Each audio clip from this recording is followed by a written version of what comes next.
सुनेंगे। कौशिक ब्राह्मण का मिथिला में जाकर धर्मव्यास से उपदेश लेना। मार्कंडेय जी कहते हैं, उस पतिव्रता की बातें सुनकर कौशिक ब्राह्मण को बड़े आश्चर्य हुआ। आपने क्रोध का स्मरण करके वो अपराधी की भांति आपने को धिक्कारने लगे। फिर धर्म की सूक्ष्म गति पर विचार कर उसने मन ही मन निश्चय किया कि मुझे उस सती के कहने पर श्रद्धा और विश्वास करना चाहिए। अतः मैं अवश्य ही मिथिला जाऊंगा और उस धर्मात्मीय व्याध से मिलकर धर्म संबंधी प्रश्न करूंगा। इस प्रकार विचार कर वो कौतूहलवश मिथिलापुरी में चल दिया। रास्ते में उसे अनेकों जंगल, गांव और नगर पार करने पड़े।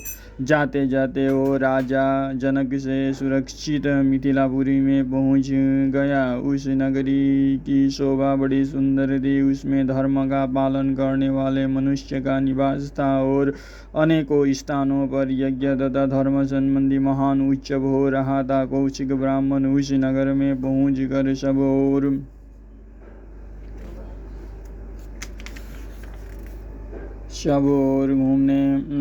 घूमने और धर्म व्याध का पता लगाने लगा। एक स्थान पर जाकर उसने पूछा तो ब्राह्मणों ने उसे उसका स्थान बता दिया। वहां जाकर देखा कि धर्मव्यास कसाई खाने में बैठकर मांस बेच रहा है। ब्राह्मण एकांत में जाकर बैठ गया। व्याध को यह मालूम हो गया कि कोई ब्राह्मण मुझसे मिलने के लिए आए हैं। अतः वो शीघ्र ब्राह्मण के समीप आया और बोला, भगवान, आपके चरणों में प्रणाम है। मैं आपका स्वागत करता हूँ। मैं ही वो व्याध हूँ जिसे ढूंढते हुए आपने यहाँ तक आने का कष्ट किया है। अथवा भला तो आज्ञा दीजिए, मैं क्या सेवा करूँ। यह तो मैं जानता हूँ कि आप कैसे यहाँ पधारे हैं। उस पतिव्रता स्त्री ने ही आपको मिथिला में भेजा है। व्याध की बात सुनकर ब्राह्मण बड़े विस्मय में पड़ा और मन ही मन सोचने लगा, यह दूसरा आश्चर्य देखने को मिला। व्याध ने कहा, यह स्नान आपके योग्य नहीं है। यदि स्वीकार करें तो हम दोनों घर पर चले। ब्राह्मण ने प्रसन्न होकर कहा, ठीक है, ऐसा ही करो। फिर आगे आगे ब्राह्मण चला और पीछे पीछे व्याध। घर पर पहुंचकर धर्मव्याध ने ब्राह्मण देवता के पैर धोकर बैठने को आसन दिया। उस पर बैठकर उसने व्याध से कहा, हे ताता, यह मांस बेचने का काम तुम्हारे योग्य नहीं है। मुझे तो तुम्हारे इस घोर कर्म से बड़ा क्लेश हो रहा है। व्याध बोला, विप्रवर, मैंने यह काम अपनी इच्छा से नहीं उठाया है। ये धंधा मेरे कुल में दादों परदादों के समय से चला आ रहा है। स्वयं में ऐसा कोई कार्य नहीं करता जो धर्म के विपरीत हो। सावधानी के साथ बूढ़े माँ बाप की सेवा करता हूँ, सत्य बोलता हूँ, किसी की निंदा नहीं करता, यथाशक्ति दान देता हूँ और देवता, अतिथि तथा सेवकों को भोजन देकर जो बचता है उसी से अपनी जीविका चलाता हूँ। शूद्र का कर्तव्य है सेवा, वैश्य का कर्म है खेती करना और शूद्र युद्ध करना क्षत्रिय का कर्तव्य बताया गया है। ब्रह्मचर्य का पालन, तपस्या, वेदाध्ययन तथा सत्य भाषण है ब्राह्मण के सदा ही पालन करने योग्य धर्म है। राजा का यह कर्तव्य है कि वो अपने अपने धर्मों के पालन में लगी हुई प्रजा का धर्मपूर्वक शासन करे तथा जो लोग धर्म से गिर गए हो उन्हें पुनः धर्म पालन में लगावे। ब्राह्मण यहाँ राजा जनक के राज्य में कोई भी ऐसा नहीं है जो धर्म के विरुद्ध आचरण करे। चारों वर्णों के लोग अपने अपने धर्म का पालन करते हैं। ये राजा जनक दुराचारी को, धर्म के विरुद्ध चलने वाले को वो अपना पुत्र ही क्यों ना हो कठोर दंड देते हैं। अतः आप मुझसे या और किसी मिथिलावासी से अधर्म की आशंका ना करें। मैं स्वयं किसी जीव की हिंसा नहीं करता। दूसरों के सारे मारे हुए सूअर और भैंसों का मांस बेचता हूँ, फिर भी मैं स्वयं मांस कभी नहीं खाता। ऋतुकाल प्राप्त होने पर ही स्त्री संघर्ष करता हूँ। ऋतुकाल प्राप्त होने पर स्त्री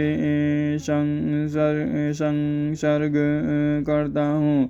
दिन में सदा ही उपवास और रात्र में भोजन करता हूँ। कुछ लोग मेरी प्रशंसा करते हैं और कुछ लोग निंदा, परंतु मैं उन सब को सद्व्यवहार से प्रसन्न करता हूँ। द्वंद्वों को सहन करना, धर्म में दृढ़ रहना, सब प्राणियों का योग्यता के अनुसार सम्मान करना, ये मानवोचित गुण मनुष्य में त्याग के बिना नहीं आते। व्यर्थ का विवाद छोड़ कर बिना कहे दूसरों का भला करना चाहिए। किसी कामना से, क्रोध से या द्वेष बस धर्म का त्याग नहीं करना चाहिए। प्रिय वस्तु की प्राप्ति होने पर हर्ष से फूल ना उठे। अपने मन के विपरीत कोई बात हो जाए तो दुख न माने। आर्थिक संकट या आ पड़ने पर घबराए नहीं और किसी भी अवस्था में अपना धर्म ना छोड़े। यदि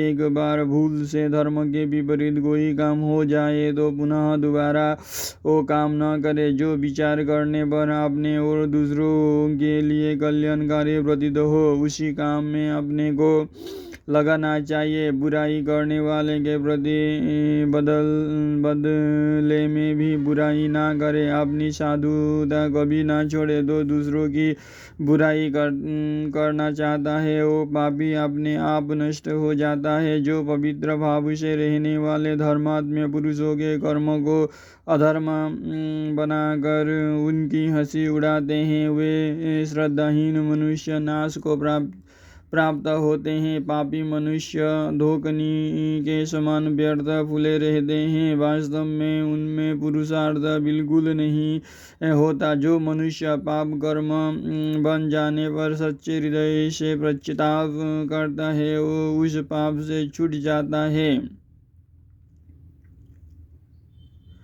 वो उस पाप से छूट जाता है तथा फिर ऐसा कर्म कभी नहीं करूँगा ऐसा दृढ़ संकल्प कर लेने पर वो भविष्य में होने वाले दूसरे पाप से भी बच जाता है। लोभ ही पाप का घर है।